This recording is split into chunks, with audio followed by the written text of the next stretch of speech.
जैसे ही पूतना ने अपना रूप बदला है, बड़ी ही सुंदर, इतनी सुंदर गोपी बनी है ताकि महाराज कामदेव भी देख करके शर्मा गए। इतना सुंदर उसने रूप बनाया है।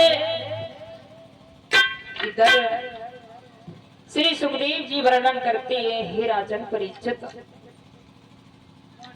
जब उस पूतना ने अपना रूप बदला है और बदल करके जैसे ही आगे को बढ़ी, कहने लगी है भैया आप चिंता मत करिए, मैं तुम्हारे काल को मार करके अभी लौट करके आ रही हूँ। भोजराज कंस ने कहा है कि तुम चली जाओ, मेरे काल को मार करके जल्दी से आओ, क्योंकि मुझे चिंता हो रही है।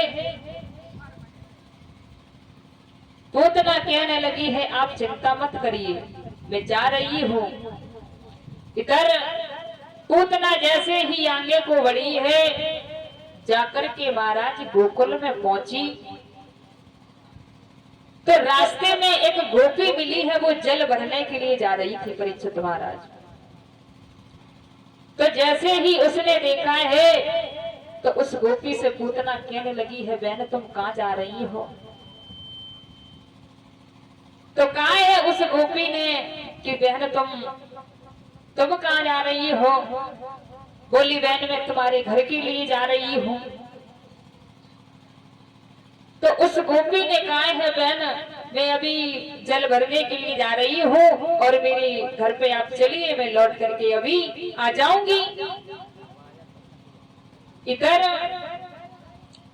तो पूतना ने कहा है बहन मुझे एक बात बताइए, आपका जो लल्ला है वो लाला कहाँ पर है? बोली मेरे घर पे पालने में पड़ा है। महाराज पूतना ने जैसे इतने शब्द सुने तो कहने लगी है पूतना बहन आप जाइए जल भरने के लिए, मैं तुम्हारे घर पे तब तक चल रही हूँ। पूतना महाराज वहां से चली, उस गोपी के घर पे आई, आकर के उसने पालने में देखा है वो बालक सो रहा था, उसको गोद में लिया और उसे स्तनपान कराया। उस बालक ने परीक्षित महाराज केवल एक ही बार मुंह चलाया और बालक खत्म हो गया। इधर पूतना उस गोकुल के घर घर के बालकों को मारती हुई आगे को बढ़ती जा रही है। इधर देखिए परीक्षित महाराज, भगवान कन्हैया के पीछे बेगुनाह बच्चों की मौत हो रही है, बेमतलब में बच्चे मारे जा रहे हैं। इधर जैसे ही पूतना आगे को और बढ़ी है तो जाकर के यशोदा मैया के दरवाजे पर पहुंची है। पूतना जैसे ही दरवाजे पर पहुंची और जाकर के उसने आवाज लगाई है, अरे यशोदा मैया, ओ यशोदा मैया। जैसे ही मैया ने आवाज सुनी है तो यशोदा मैया ने नहीं समझा है कि ये कौन है। तो महाराज यशोदा मैया ने जैसे ही आवाज सुनी तो मैया तुरंत ही दरवाजे पर आई है।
पास में आई है तो कहने लगी है, कोई भी मेरी को आजा मेरी बहना,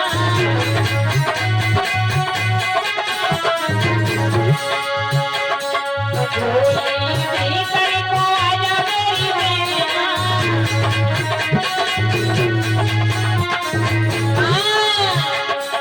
देखो पलट के मान मेरे बहना,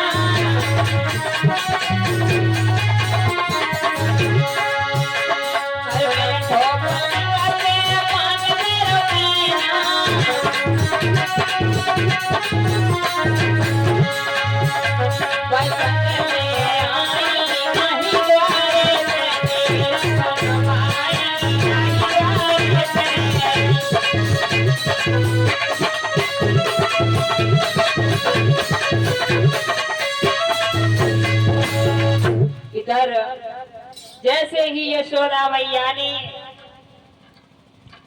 आवाज सुनी है तो यशोदा मैया उस पूतना को अपने साथ में लेकर के आई है। तो महाराज यशोदा मैया ने नहीं समझा है कि ये राक्षसनी है। मैया ने तो ये समझा कि मेरी गोकुल की कोई गोपी होगी। इधर यशोदा मैया अपने पास में लेकर के आई और कहने लगी है बहन ये पलंग पड़ा है इसी पर बैठ जाओ। तो महाराज पूतना उसी पर बैठ गई। पूतना कहने लगी है यशोदा मैया मैंने सुना है कि तुम्हारे घर में एक बालक हुआ है। तो यशोदा मैया कहने लगी है हाँ बालक हुआ तो है। तो पूतना कहने लगी है मैया बालक हुआ वो भी मैया बिना पीर के हुआ है, ऐसा बालक तो किसी का नहीं हुआ है। तो यशोदा मैया कहने लगी है अरे पूतना मेरे घर में बालक का जन्म हुआ लेकिन तुमने बड़ा लेट सुना है, तुम इतने दिन कहाँ बनी रही। तो पूतना कहने लगी है अरे मैया मेरे घर में इतना काम था, अपने घर में काम में व्यस्त बनी रही इसलिए मैया तुम्हारे घर पे नहीं आ पाई। मैंने सुन तो उसी दिन लिया था उस दिन तुम्हारे घर में बालक हुआ था, लेकिन क्या करें मैया घर में इतना काम था इसलिए मुझे आने का समय नहीं मिला। आज मौका मिला है तो मैं तुम्हारे पास में आ गई। महाराज तो यशोदा मैया कहने लगी है पूतना तुम मेरे बालक को देखना चाहती हो क्या। हाँ मैया। इधर तुम अगर देखना चाहती हो तो मेरा बालक वो पालने में पड़ा है जाकर के देख लो। महाराज कहा है तो पूतना जाकर के उस पालने के पास में जैसे ही जाने को तैयार हुई है यशोदा मैया कुछ काम में व्यस्त हो गई। यशोदा मैया काम में व्यस्त हो गई तो भगवान कन्हैया ने जैसे ही पूतना को अपने पास में आता हुआ देखा तो भगवान कन्हैया ने अपनी आंखों को बंद कर लिया। जैसे ही उन्होंने अपनी आंखों को बंद किया है तो यशोदा मैया कुछ काम में लग गई। तो पूतना मन में विचार करने लगी कि ये अच्छा मौका है। क्यों कि ये कन्हैया को मारने का ये अच्छा मौका है। भैया तो काम में व्यस्त है। इधर जैसे ही पूतना भगवान कन्हैया के पास में पहुंची और उसने अपनी गोद में लिया है, जैसे ही गोद में लिया तो महाराज उस पूतना के अपनी गोद में पराया है। इधर श्री सुखदेव जी वर्णन करते हैं हे राजन परीक्षित जब पूतना ने भगवान कन्हैया को गोद में ले लिया तो पूतना स्तनपान कराने लगी। महाराज परीक्षित महाराज ये पूतना कौन थी। ये पूतना राजा बलि की पुत्री थी। महाराज जब बावन भगवान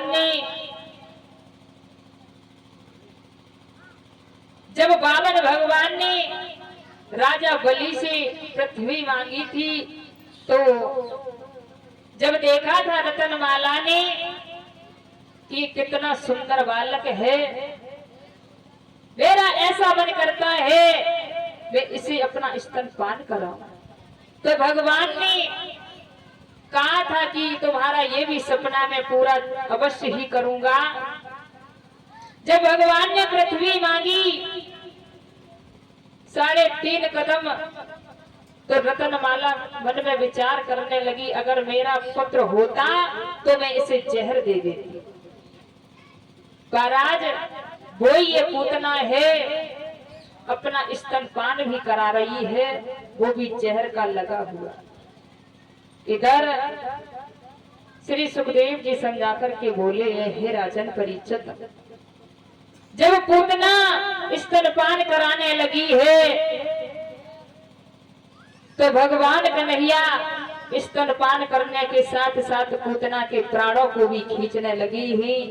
पूतना के शरीर में दर्द हो रहा है, अपने हाथ पैरों को पटकने लगी है और कहने लगी है, एक बार मुझे भगवान कन्हैया छोड़ दे, मैं लौट करके कभी इस गोकुल में नहीं आऊंगी। और कहने लगी है पूतना,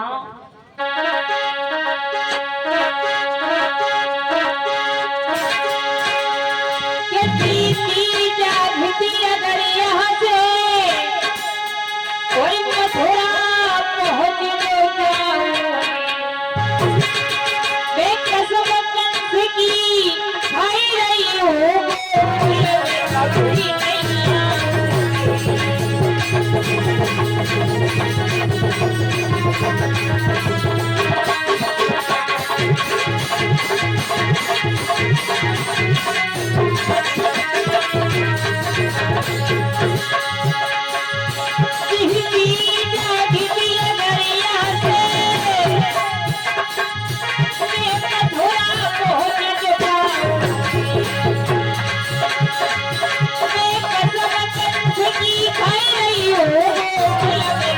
नहीं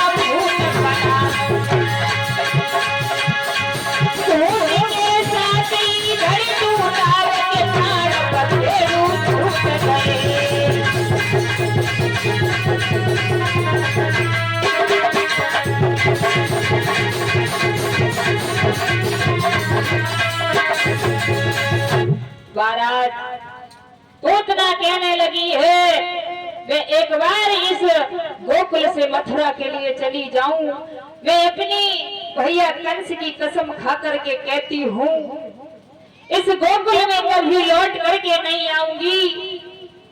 महाराज भगवान कन्हैया ने स्तनपान करने के साथ साथ पूतना के प्राणों को भी खींच लिया है। इधर भगवान कन्हैया ने पूतना का उद्धार किया। बोलिए गोविंद भगवान की। इधर भगवान कन्हैया ने जब पूतना का उद्धार किया, पर आज भगवान का अवतार ही इसलिए होता है कि राक्षसों का उद्धार हो।